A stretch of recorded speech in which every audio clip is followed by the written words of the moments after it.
Hello students, SBN group of education की online class में आपका स्वागत है। मैं आर के वर्मा, बीए पार्ट सेकंड राजनीति विज्ञान में जो सेकंड पेपर है भारतीय राज्य व्यवस्था, उसके अंतर्गत आज आपको उपराष्ट्रपति के बारे में अध्ययन कराएंगे। उपराष्ट्रपति आज का टॉपिक है उपराष्ट्रपति। उपराष्ट्रपति के बारे में ये बताया गया है कि उपराष्ट्रपति राज्यसभा का पदेन सभापति कहलाता है। उपराष्ट्रपति को राज्यसभा का पदेन सभापति कहलाता है। जो भी उपराष्ट्रपति बनता है वो राज्यसभा का पदेन सभापति होता है। ये सारी बात राज्यसभा में बताई गई है। हमारे भारतीय संविधान के अनुच्छेद 63 में संविधान के अनुच्छेद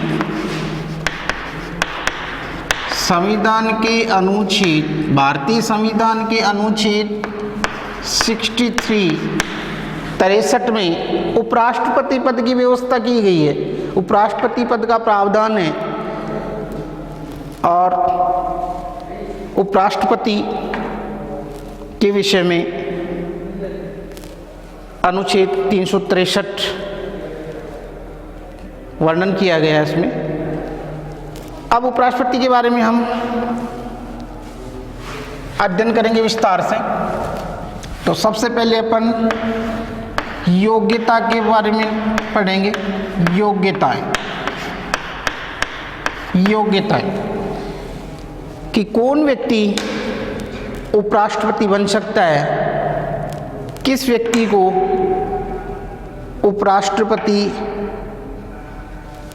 बनाया जा सकता है। तो संविधान में निर्धारित योग्यताएं हैं। जो व्यक्ति इन योग्यताओं को पूर्ण करता है उस व्यक्ति को राष्ट्रपति का दावेदार माना जाता है। जिसमें पहली जो योग्यता है वह है भारत का नागरिक हो। वह भारत का नागरिक हो। दूसरी योग्यता जो बताई गई है वह न्यूनतम आयु, जिसमें 35 वर्ष को पूर्ण कर चुका हो, अर्थात उसकी न्यूनतम आयु कम से कम 35 वर्ष होना जरूरी है। तीसरी योग्यता वह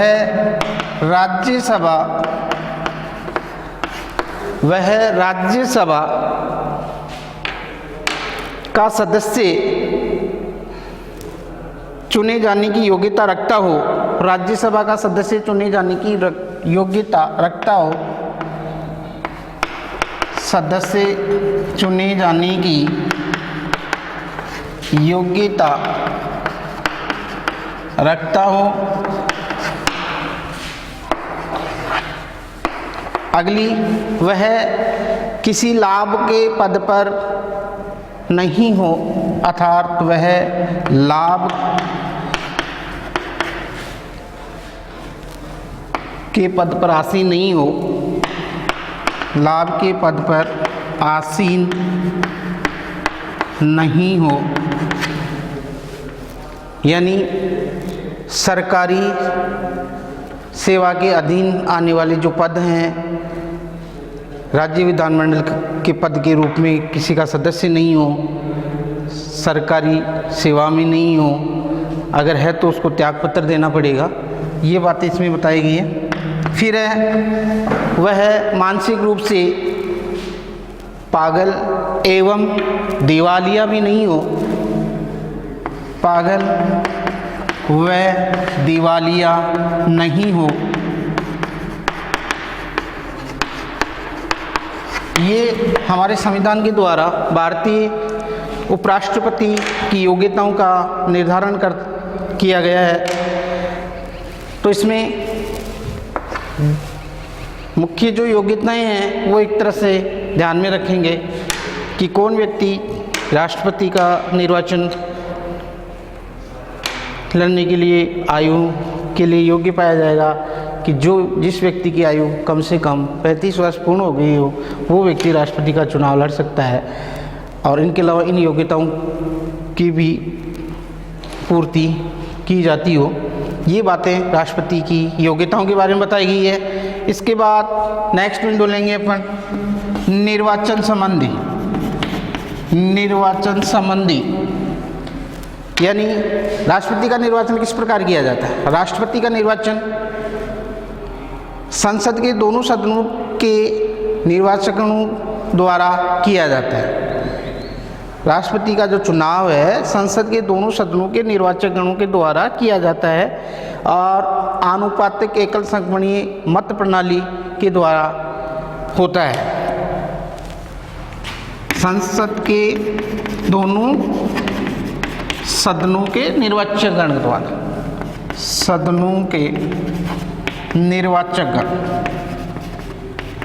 द्वारा उपराष्ट्रपति का चुनाव किया जाता है। फिर उपराष्ट्रपति का कार्यकाल के बारे में पढ़ेंगे अपन।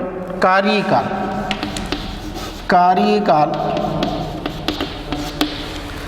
सामान्यतः उपराष्ट्रपति 5 वर्ष कार्यकाल 5 वर्ष निर्धारित किया गया है संविधान के द्वारा, परंतु 5 वर्ष से पूर्व भी उपराष्ट्रपति राष्ट्रपति को संबोधित करते हुए अपने पद से त्यागपत्र दे सकता है। पहली बात ये बताएगी राष्ट्रपति को संबोधित करते अपना पद त्याग कर सकता है। दूसरी बात उपराष्ट्रपति को 5 वर्ष से पहले भी राज्यसभा के बहुमत संकल्प प्रस्ताव द्वारा जिसको लोकसभा ने स्वीकार कर लिया हो उस द्वारा भी हटाया जा सकता है। ये आप ध्यान रखेंगे। राष्ट्रपति का निर्वाचन सामान्यतः 5 वर्ष उपराष्ट्रपति का निर्वाचन सामान्यतः 5 वर्ष होता है और उस उपराष्ट्रपति को राज्यसभा के संकल्प बहुमत द्वारा पारित एवं जिसको लोकसभा ने उसको स्वीकार कर लिया गया है उसके द्वारा उसको हटाया जाता है। फिर वेतन भत्ते के बारे में इसके बाद अगला बिंदु लेंगे अपन वेतन। संविधान हर एक पदाधिकारी के लिए वेतन का निर्धारण किया गया है जिसमें समय समय पर उनके वेतन में बढ़ोतरी की जाती है। तो वर्तमान में वेतन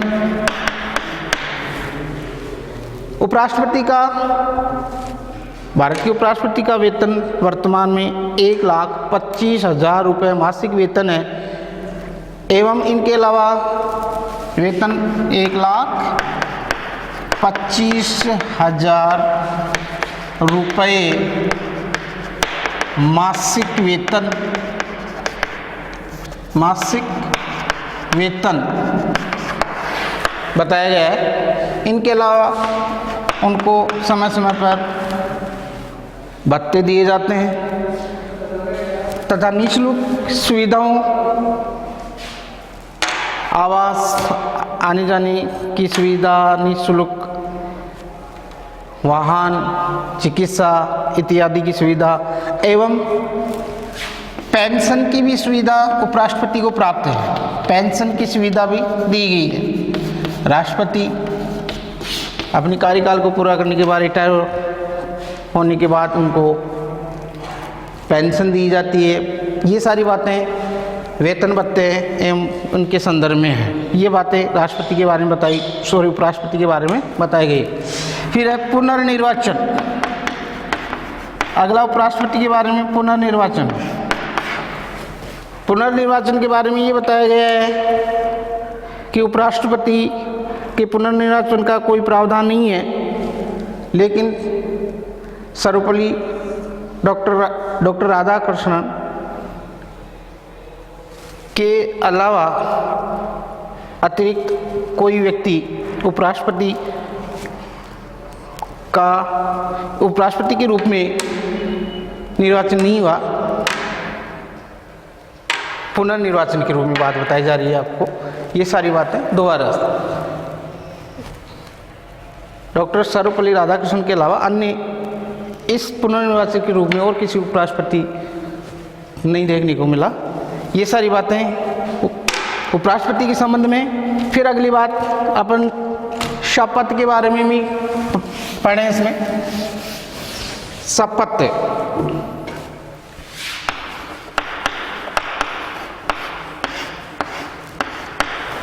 भारतीय संविधान जितने भी जो पदाधिकारी बनते हैं उन सभी पदाधिकारियों के संदर्भ में संविधान के प्रति सच्ची निष्ठा की शपथ का प्रावधान रखता है। और ये बात उपराष्ट्रपति के विषय में बताई गई है कि उपराष्ट्रपति को शपथ राष्ट्रपति के द्वारा दिलाई जाती है।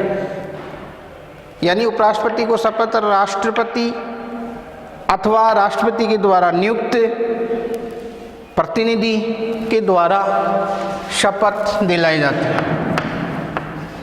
उपराष्ट्रपति को शपथ कौन दिलाता है? राष्ट्रपति।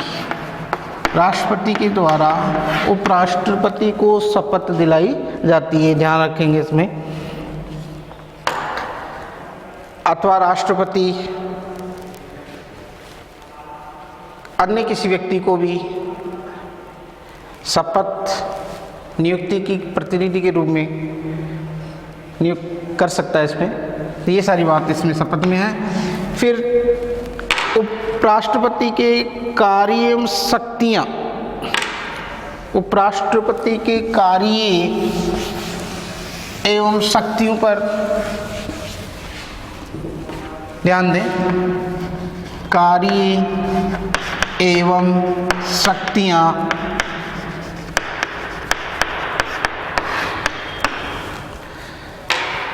सामान्यतः उपराष्ट्रपति के कार्य प्रमुख रूप से दो ही कार्य होते हैं। एक तो पहला कार्य सभापतित्व करना। सभापतित्व करना ये राज्य उपराष्ट्रपति का प्रमुख कार्य होता है। अर्थात जिसका तात्पर्य ये समझेंगे कि उपराष्ट्रपति राज्यसभा का सभापतित्व करता है। राज्यसभा का उपराष्ट्रपति राज्यसभा का सभापतित्व करता है, यानी इसकी बैठकों की अध्यक्षता करना उपराष्ट्रपति का पहला कार्य कहलाता है। दूसरा जो कार्य है वो कार्यकारी के रूप में माना जाता है। उपराष्ट्रपति का दूसरा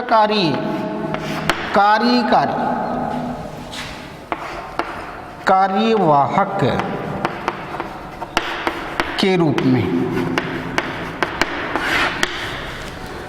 संविधान में ये बताया गया है, अगर पद पर रहते हुए राष्ट्रपति की मृत्यु हो जाए अथवा राष्ट्रपति ने त्यागपत्र दे दिया हो या उसको हटा दिया गया हो, राष्ट्रपति का पद खाली हो गया हो किन्हीं कारणों से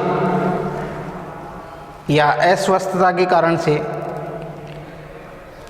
तब उसके कार्यों को देखने वाला, उनके कार्यों की पूर्ति करने वाला, उनकी शक्तियों का अधिकारों का प्रयोग करने वाला उपराष्ट्रपति होगा। उसके कार्यों को संभालने वाला, कहने का मतलब हो गया उपराष्ट्रपति का कार्यकारी कार्य का मतलब हो गया राष्ट्रपति की अनुपस्थिति में कार्य करना। राष्ट्रपति की अनुपस्थिति में कार्य करना उपराष्ट्रपति का कार्यकारी कार्य कहलाता है। तो ये दो प्रमुख कार्य होते हैं। जैसा शुरू में बताया गया था कि राज्यसभा उपराष्ट्रपति राज्यसभा का पदेन सभापति होता है। ये इसी कारण ये उसका प्रमुख कार्य हो गया सभापतित्व करना, राज्यसभा की बैठक जो होती है, मीटिंग जो होती है, उन बैठकों की अध्यक्षता करना तथा किन्हीं कारण से उपराष्ट्रपति का पद रिक्त हो जाए या अनुपस्थित हो राष्ट्रपति, उस स्थिति में उपराष्ट्रपति उसके कार्यों को संभालता है, देखता है। ये सारी बातें उपराष्ट्रपति के कार्यों के विषय में बता दी गई आपको। अब अपन पिछली क्लास में हमने राष्ट्रपति भी पढ़ा था, अब उपराष्ट्रपति का अध्ययन कर लिया। तो दोनों के बीच किस प्रकार तुलना की जा सकती है, तो तुलनात्मक अध्ययन भी ध्यान देंगे इधर। राष्ट्रपति व उपराष्ट्रपति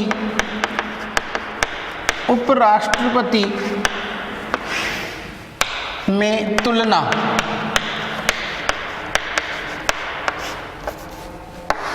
राष्ट्रपति और उपराष्ट्रपति में कंपैरिजन जो होता है तुलनात्मक दृष्टि से किस प्रकार बताया गया है, तो दोनों में यानी क्या डिफरेंस है, क्या अंतर है। तो पहला अंतर तो अपन बात करें वेतन संबंधी अंतर है। मोटे तौर पर देखने को मिलता है कि राष्ट्रपति का वेतन अलग है और उपराष्ट्रपति का वेतन अलग है। जैसे अपन भारत के राष्ट्रपति के बारे में बात करें, राष्ट्रपति को 1,50,000 रुपये मासिक वेतन के रूप में दिया जाता है और उपराष्ट्रपति को 1,25,000 रुपये मासिक वेतन के रूप में दिए जाते हैं। तो ध्यान देंगे, पहला जो अंतर अपन करेंगे वो होंगे वेतन के आधार पर, वेतन की दृष्टि से डिफरेंस है दोनों में। राष्ट्रपति में आप ध्यान देंगे 1,50,000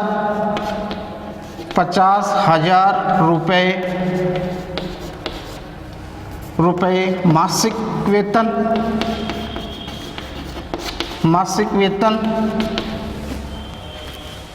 तो उपराष्ट्रपति को 1,25,000 रुपये मासिक वेतन दिया जाता है, तो ये वेतन संबंधी अंतर हो गया। फिर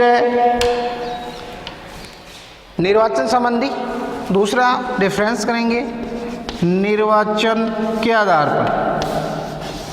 निर्वाचन के आधार पर भी दोनों में अंतर बताया गया है।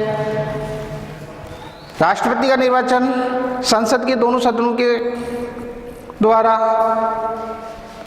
एवं राज्यों की विधानसभाओं के निर्वाचित सदस्यों के द्वारा किया जाता है, जबकि उपराष्ट्रपति का चुनाव संसद के दोनों सदनों के निर्वाचक गणों के द्वारा किया जाता है। ये आप ध्यान देंगे इसमें, ये सारी बातें इसमें डिफरेंस संबंधी है।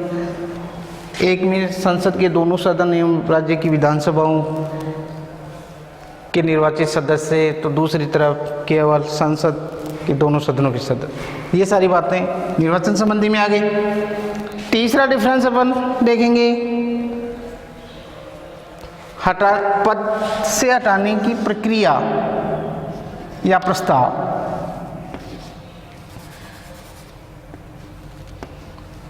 पद मुक्ति यानी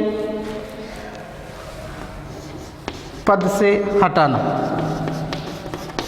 इसके आधार पर भी राष्ट्रपति को उसके पद से महाभियोग प्रक्रिया लगाकर हटाया जाता है, जबकि उपराष्ट्रपति को राज्यसभा के संकल्प बहुमत प्रस्ताव पारित द्वारा, जिसको लोकसभा ने स्वीकार कर लिया हो, तो उससे हटाया जाता है। ये बातें दोनों को हटाने की विधि के तौर तरीके के आधार पर डिफरेंस बताया गया है राष्ट्रपति और उपराष्ट्रपति। तो आप समझेंगे उपराष्ट्रपति को महाभियोग प्रक्रिया, संसद में महाभियोग प्रक्रिया लाकर पद से हटाया जाता है, और उपराष्ट्रपति को राज्यसभा के संकल्प बहुमत द्वारा, जिसे लोकसभा ने स्वीकार कर लिया हो, उस प्रक्रिया को अपनाकर पद से हटाया जाता है। ये महाभियोग के आधार पर अंतर है इसमें। फिर है अनुमोदन, निर्वाचक अनुमोदन। नेक्स्ट है निर्वाचक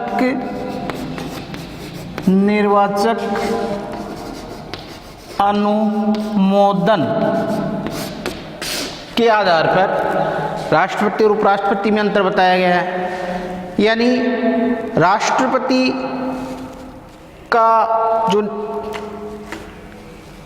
निर्वाचन का जो अनुमोदन है प्रस्तावक के रूप में, वो कम से कम 50 सदस्यों के द्वारा किया जाना आवश्यक है। तो उधर उपराष्ट्रपति का निर्वाचक के अनुमोदन के रूप में 20 सदस्यों द्वारा होना आवश्यक बताया गया है। इस आधार पर राष्ट्रपति और उपराष्ट्रपति में डिफरेंस या तुलना की गई है। ये बातें